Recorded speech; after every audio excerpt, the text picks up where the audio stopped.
Hello, my name is Dylan Delucchi, I am Chase McCurry. I am Douglas Crocker. and this is our video for our group project number 2. Our problem is right here. We have a laser that is going right through here, a double slit interference. And we are basically asked what the light will look like on a screen L meters away. And in this, it is 2 meters. So yeah, we're just going to make a diagram. We're going to solve the problem, and then we're going to sense make our answer. So this is our diagram. We have our light source here that is projecting light through the double slit onto this screen. And this is what the light will look like with the intensity. And we know that it's most intense in the middle because the light travels the least, meaning like it'll be brighter. And we know as it spreads out, it's going to get less intense. And so that's why it looks like this. In the problem, we are given S, L, and lambda. L is the length between the slits and the screen. S is the slit separation, how far apart the slits are. Y is the difference from the peak to peak or dark spot to dark spot from M equals 0, which is right here. This is the middle. And then we have labeled the path length difference, which for right here is lambda over 2, because we know that that's a destructive dark spot. And then we have our first light spot, which is just lambda. We know that because of this equation. And basically we're given 3 knowns and we're trying to find the unknown y. And to solve this, we have these equations. It just looks like this. And we don't have the angle, and so we can sub in sine theta for y over L. And then we plug that in, and then we isolate y to get these 2 equations. And from here, we're just going to plug in these numbers to get the y. All right, so for the assumptions in our problem, one of the main assumptions that we make is that the angle theta that the light travels is less than 30 degrees, or really small, not even less than 30 degrees, really small. And with this, we can use the small angle approximation, which says that sine theta is virtually equal to y over L. So going into this problem and kind of how we solved for maximum constructive interference. First, we take the original equation for double slit interference, d sine theta is equal to m lambda, and we sub out sine theta for y over L via this small angle approximation. And after solving for y, we get y is equal to m lambda L over d. And when solving for the maximum constructive interference points, we have to first select which point we're solving for. So the first point would, in theory, be 0 lambda, or m equals 0. But since it is 0 distance from 0, it's 0. So we first solve for m equals 1. And after plugging everything in, we get 2.2 millimeters. And also I have to say that we converted all of the units that we were given to millimeters so that we could get our final answer in millimeters. And then for m equals 2 and beyond, we just do the same thing, and it gives us the y distance from 0 lambda, as we can see here. And then, yeah, that's it.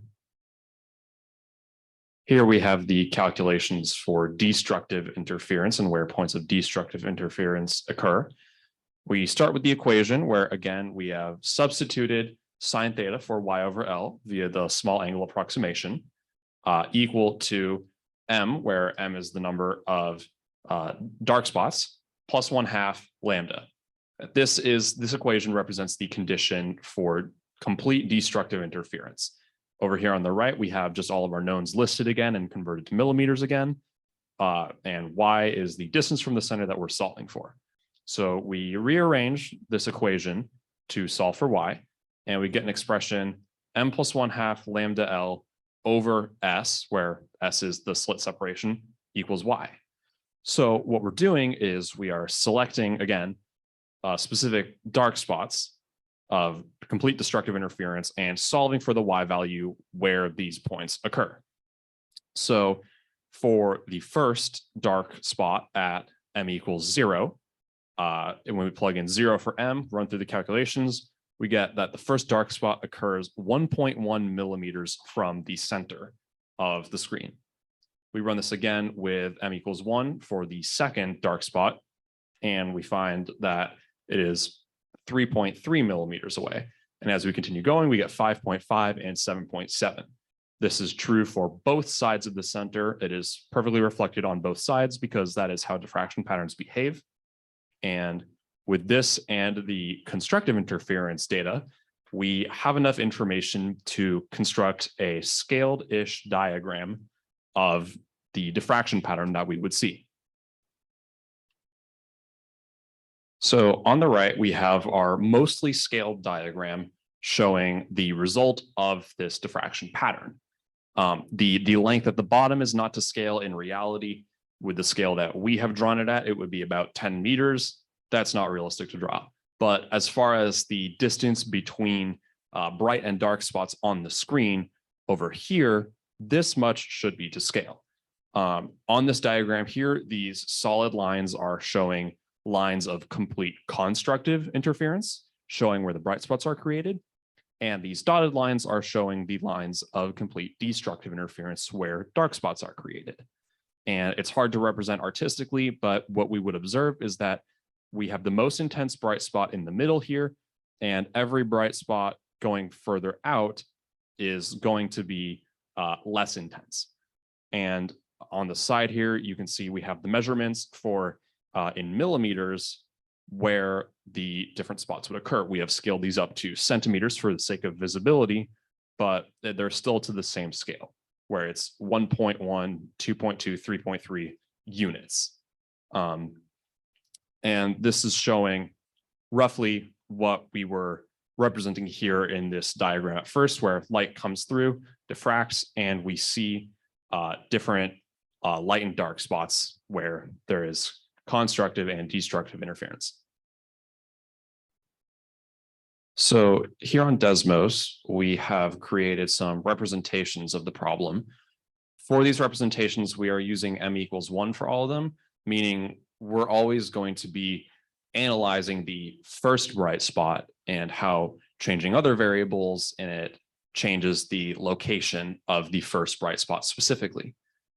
This will be indicative of what happens to all the other bright spots, because which bright spot we're looking at is simply a multiple of everything else, meaning it's going to be multiples of whatever we get here. So if the first bright spot gets further away, all subsequent bright spots will get further away.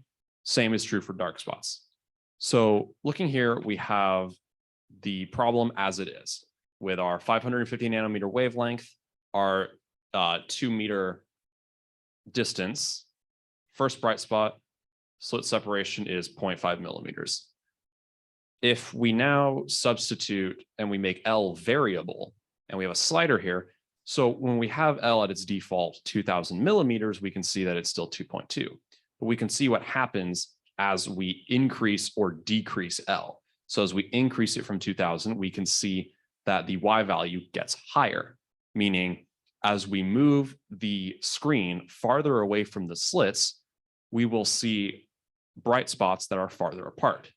Likewise, if we go below 2000 millimeters, we will see bright spots that are closer together if we bring the screen closer. So putting that back there as best as I can. Now, if we look at the slit separation. So by default, when the slit separation is 0.5 millimeters, it's 2.2 distance from the center, the first bright spot is. And as we change, as we increase here, the slit separation, we can see that the location of the first bright spot gets very small. It gets very small, meaning as we increase the separation between the two slits, the bright spots are going to get much closer together. Likewise, if we make the separation between the slits much smaller, we get a much greater.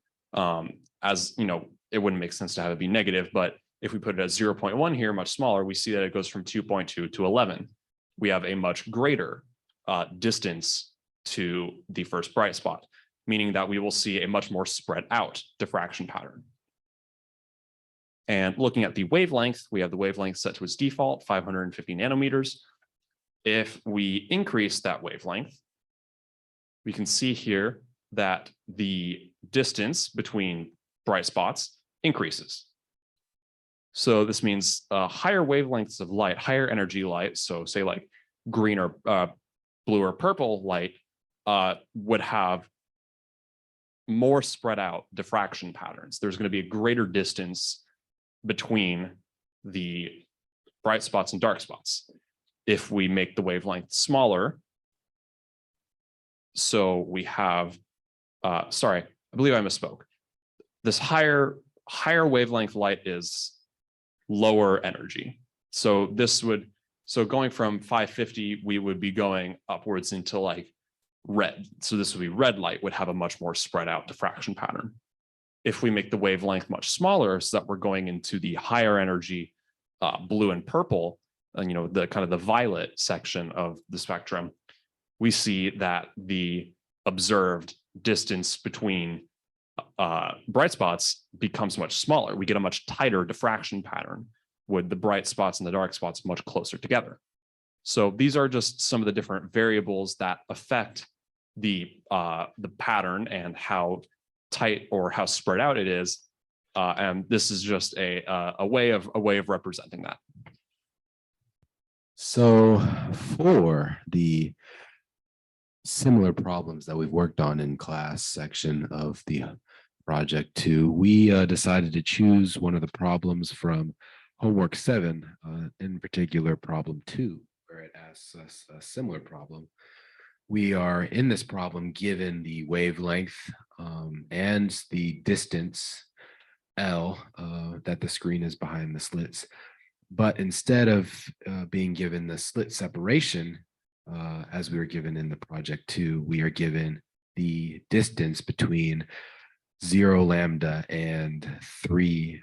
Well, not given it specifically, but we are given information that could help us solve for y, which is the distance between 0 lambda and the second minimum. And we chose this problem as being similar because it's basically the same equations and concepts that are discussed in our project 2. All right, this is the end of our video. Thank you for watching. Please feel free to give us an A+. Thank you. Thank you. Have a good day, night, morning.